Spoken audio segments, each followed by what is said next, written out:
सुल्तान Baibars सन 1223 में वस्ती Asia में पैदा हुआ।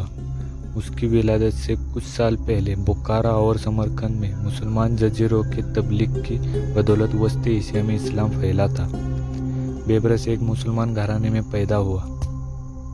उसका नाम महमूद रखा गया था। उसका बाप ख्वारज़मी सल्तनत में मुअज़्ज़िज़ ओहदे पर फाइज था। बदकिस्मती से हुक्मरान वक्त उसे किसी बात पर नाराज़ हो गए और उसे ओहदे से माजूल कर दिया। इस तरह एक खुशहाल खानदान गर्दिशे ज़माना का शिकार हो गया। जब मंगोलों ने मुसलमानों के इलाकों पर हमलावर होना शुरू किया, उन्होंने जवानों, बच्चों और औरतों को गुलाम बनाकर फरोख्त कर दिया। गुलामी के लिए पकड़े जाने वाले इन बच्चों में सुल्तान बेबरस भी शामिल था। सुल्तान को कभी दमिश्क के गुलाम फरोशों के मंडी में लाया गया। पहली बार जो शख्स ने उसका सौदा लगाया, उसके लिए उसने 100 दिरहम पेश किए।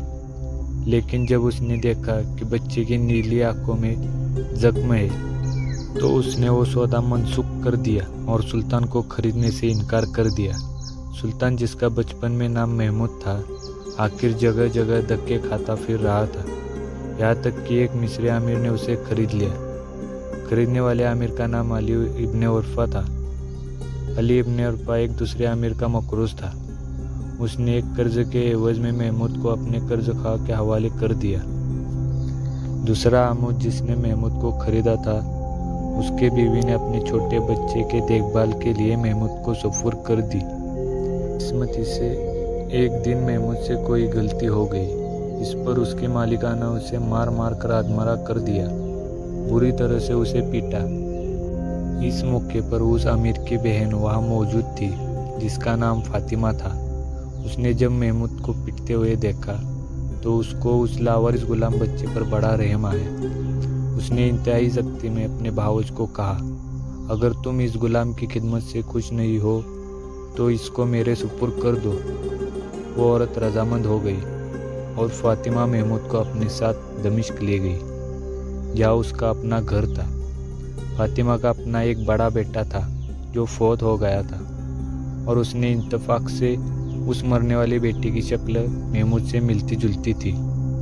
इस बिना पर फातिमा ने महमूद को अपनी बेटी की हैसियत से अपने पास रख लिया, और वो महमूद को बजाय उसके बेबरस करके पुकारती थी। ये फातिमा बेबरस के साथ मदराना शफकत से पेश आती थी, उसका बड़ा ख्याल रखती थी। जिस तरह अपनी बेटी की खिदमत किया करती थी, इसी तरह उसकी भी खूब खिदमत की। फातिमा नाम की इस औरत का एक बड़ा भाई था, जो मिस्र का सुल्तान अल मुल्कुल सालेह नजमुद्दीन अय्यूब के दरबार में एक मुअज़्ज़िज़ ओहदे पर फाइज था। एक दिन अपने बहन से मिलने के लिए दमिश्क आया, तो वहाँ उसने बेबरस को देखा, उसके हालात सुने। लड़के के अतबार और अखलाक उसे इस कदर पसंद आए कि उसने गुजारिश करने के अंदाज में फातिमा से बेबरस को मांग लिया। फातिमा ने बेबरस को अपने भाई के हवाले कर दिया, और उसका भाई बेबरस को दमिश्क से लेकर काहिरा ले गया, और वहाँ उसने बेबरस को मिस्र के सुल्तान अल मुल्कुल सालेह के नज़र कर दिया। सुल्तान अल मुल्कुल सालेह बेबरस के अलावा बहुत से बल्कि शुमार लावारिस लड़कों को खरीद चुका था, और उनकी तालीम और तरबियत के लिए खास इंतज़ाम किए हुए था। बेबरस ने अल मुल्कुल सालेह के सरबरस्ती में किताबी उलूम और अरबी फ़नून में आला दर्जे की महारत हासिल की। इसके बाद वो अरबी दस्तूर मिस्री लश्कर में भर्ती हो गया, और अपनी गैर मामूली जिस्मानी कुव्वत, ज़हीनत और वजाहत के बदौलत लश्कर के एक दस्ते का सालार मुकर्रर कर दिया गया। तहम उस वक्त तक उसने खास शोहरत हासिल न की थी। इत्तेफाक से उसी ज़माने में 7वीं सलीबी जंग की इब्तिदा हो गई। 7वीं सलीबी जंग की इब्तिदा फ्रांस के बादशाह लुई हेमन ने की थी। उसने अपने काम की इब्तिदा इस तरह की, मिस्र पर हमलावर हुआ, और वो चाहता था कि पहले मिस्र पर हमलावर होकर आगे बढ़कर फ़लस्तीन पर काबिज हो जाए। जिन दिनों फ्रांस का बादशाह मिस्र पर हमलावर हुआ, उन दिनों मिस्र का हुक्मरान अल मुल्कुल सालेह था। उसे हालात की सितमज़री कहे कि जिस वक्त फ्रांस का बादशाह मिस्र पर हमलावर हुआ, उस वक्त मिस्र का सुल्तान अल-मुल्कुल साले बुरी तरह बुखार में मुब्तला था, बीमार था, हरकत नहीं कर सकता था। ताहम इस हालत में भी वो मंसूरा के मैदानों में फ्रांसीसियों के सामने आया। उसकी मलिका शुरजुद्दार उस मौके पर उसके साथ थी, क्योंकि सुल्तान बीमार था। शुरजुद्दार एक निहायत जिरत बुलंद हौसला और बड़ी शुदा खातून थी। जिन दिनों लुईमन मिस्र की सरजमीनों में दाखिल हुआ, बदकिस्मती से मिस्र का सुल्तान अल-मुल्कुल साले फौत हो गया और फ्रांसीसी हमलावर हो चुके थे। लिहाजा शुरजुद्दार ने सुल्तान के मौत का खुफिया रखा और किसी पर जाहिर न किया।